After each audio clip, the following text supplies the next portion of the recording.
Okay, so this is like an update on the being sick situation, and I wanted to get out of the room too, so I decided the best place to do this video was in front of this big noisy road right behind me. There's a bench, that's the reason.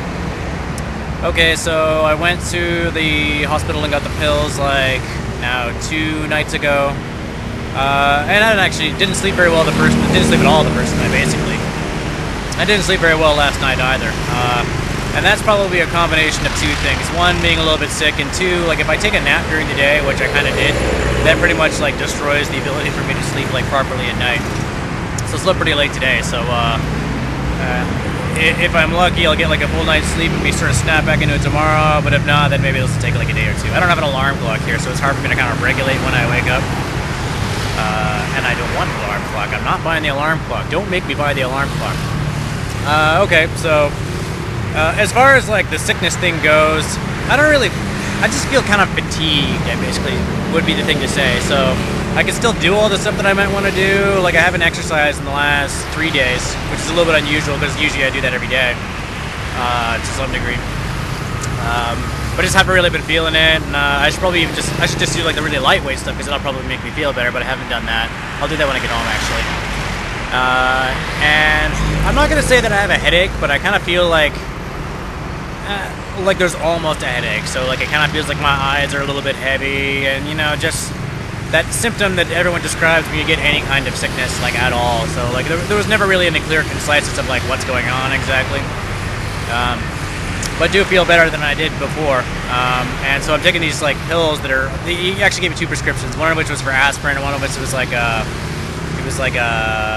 vascular dilating thingy, I think. I'd have to go look it up again. But the idea is supposed to like alleviate the pressure that I was feeling in my head that day.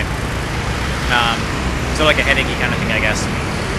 And that actually has been causing some like acidity, refluxy kind of stuff, which isn't like the worst thing in the world because I've been getting acid reflux all the time because I'm in Thailand and I'm eating the spiciest food in the world. But I don't feel very good for the first little while after I do that, and then I kind of feel a little better like later on. So like I don't know if I'm going to keep taking these pills or not, like after the next 2 or 3 days. I don't actually have a lot, like I only have enough for another couple of days anyways. I've taken one just now with the greatest sandwich that I've ever had. I've been making this big effort to try and eat like not Western food. And today I went to, it's a place I actually went to before, and I just had like a sandwich. But this place is like one of these places that's supposed to cater to vegetarians, but also like omnivores like myself. And so I had this sandwich.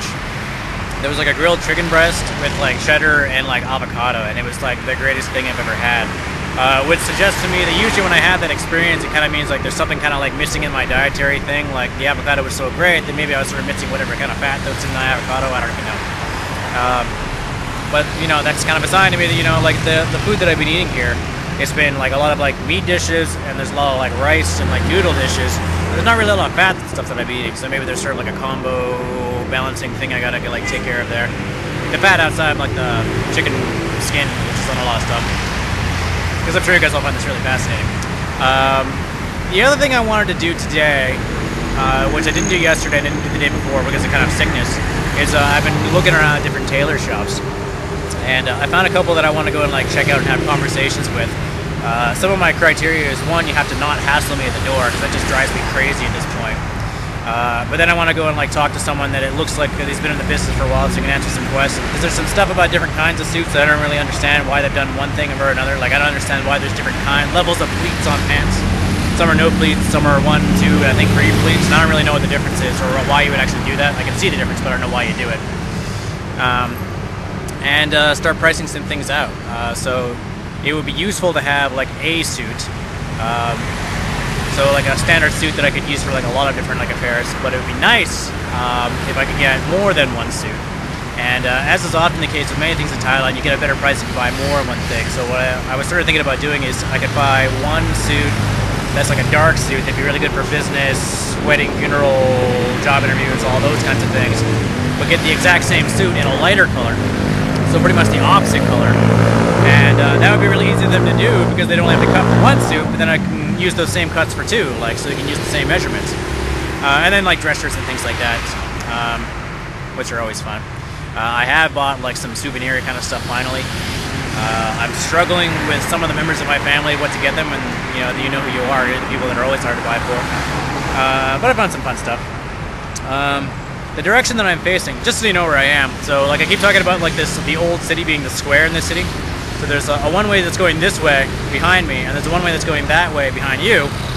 But also behind you is the moat. So I can kind of look down the moat every once in a while, and there's actually fish in these moats. And I've seen at least one guy like fishing in here with like the little like string, which you're probably not supposed to do, but he was doing it. And I'm mildly distracted by the fish. This is actually kind of a really cool feature here. Like the moat has is in different places. It's at different levels because it's not connected all the way through because there's roads that go between here. But throughout they have to have bounds to keep the water moving. So this is something Dad would know about. So if you have like water that's not like a flowing source of water, that's not part of like a river or a lake, you have to have it keep moving. Otherwise, the top gets completely covered in like gross algae and it becomes stagnant. Whereas if you keep it moving by having a fountain in the water, then your water stays a little bit nicer. So there's actually a fountain head behind, you know, kind of over here that's not going, but there's another really cool one over there. So I don't know if they like circular there or not. And they've done these kind of, the way that they've done it is they've actually kind of made it look like, you know, like a dandelion turns white, and it's kind of like that sort of like afro thing. They actually look a lot like that. And I think I've shown pictures of it before. Behind us, there's also another of the bazillion different like Buddhist temples. And there's actually like a monk walking across the street, looking at me, wondering why I'm eyeballing him. And I don't know what the deal with that one is, so I might go over and like check that out and gradually make my way over to the tailor and see if I feel better. And if I feel clear-headed enough, then I might begin the process of negotiations. Alright, quick video before I move on. There was a lady across the street that was selling the durian. This is the durian right here. It's a fruit that's like in Asia. And the funny thing about this thing is, I actually thought I had it before, but I got it mixed up with something called the jackfruit. The funny thing about this fruit is it has sort of an unpleasant smell. So there's a lot of hotels that right next to the no smoking sign have a no durian sign because they don't like guests keeping it in their rooms. So I've actually been waiting this whole trip to try this thing. And this is finally my chance.